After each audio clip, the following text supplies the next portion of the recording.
Ok.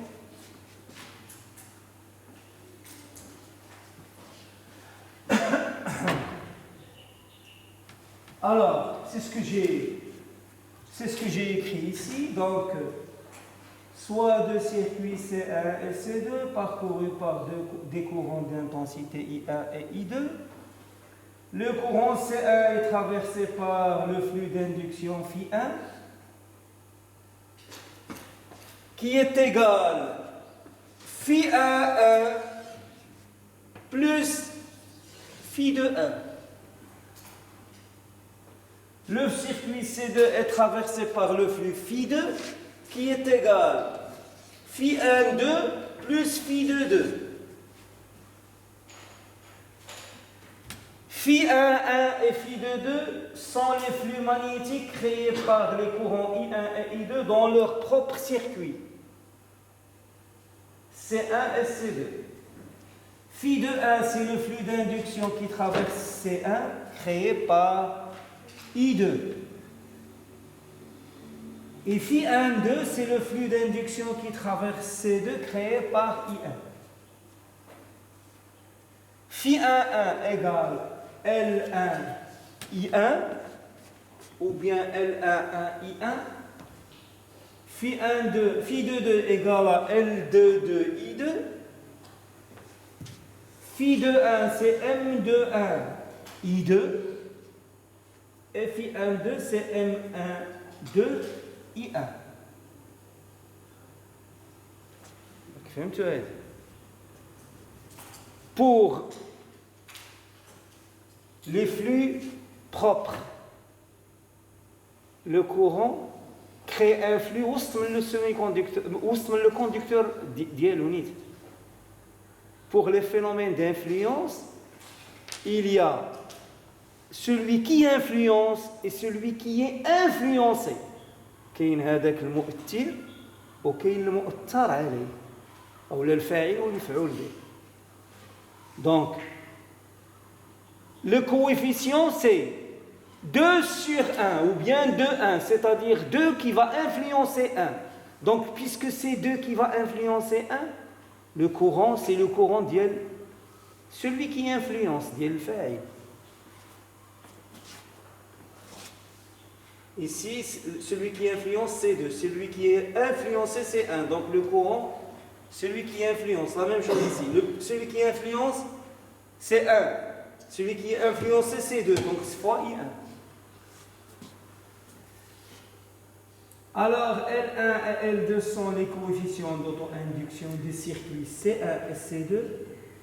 Ils sont fonction des caractéristiques géométriques de ces circuits.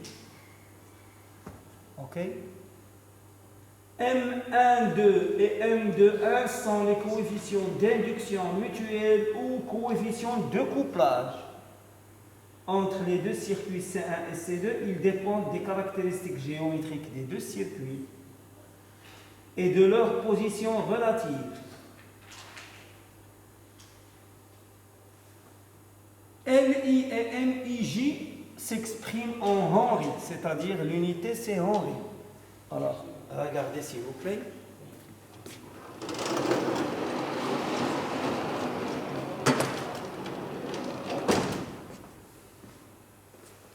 C'est très important à comprendre. Qu'est-ce qui influence ?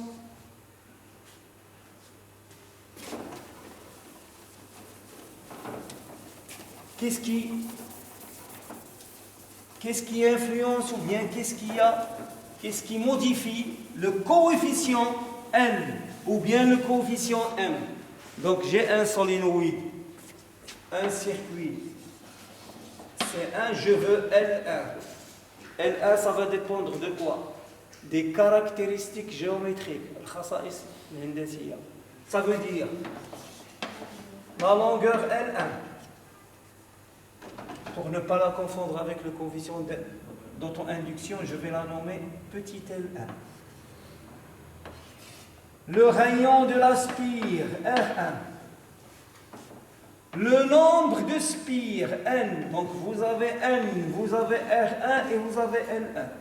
Donc le N1, le coefficient d'auto-induction dépend de la longueur, le rayon, le nombre de spires N1.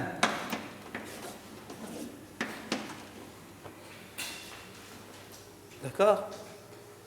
La même chose, si je mets ici, je ne sais pas moi, je vais mettre un deuxième. Donc je vais avoir L2 va être fonction de quoi? Fonction de la longueur L2, du rayon R2 et du nombre de spires N2.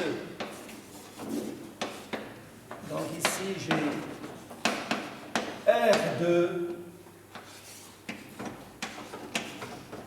L2,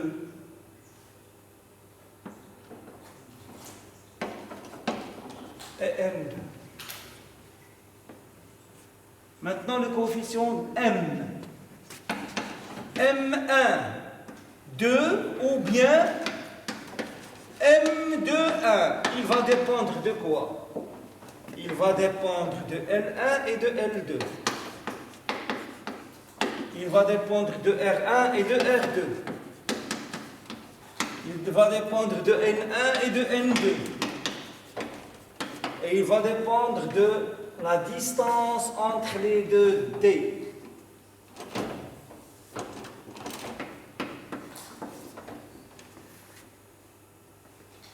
D'accord? Et l'unité de L, c'est l'unité de M,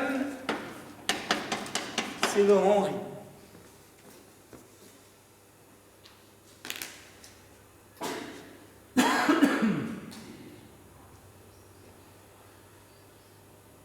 La force électromotrice induite par le circuit lui-même, si l'intensité I1 du courant, varie dans le circuit C1 de coefficient d'auto-induction L1, alors il apparaît dans ce circuit une force électromotrice d'induction epsilon E1 qui est égale à moins L1 dI1 sur D dt. Si l'intensité I1 du courant varie dans le circuit C1, alors il va influencer le conducteur C2 et le flux Φ12 qui est égal à M12 fois I1 va varier. Par conséquent, il va apparaître dans le circuit C2 une force électromotrice d'induction mutuelle. Induction mutuelle. E2 qui est égal à moins M1 sur 2 dI1 sur dt. Donc ceci clôt ce chapitre.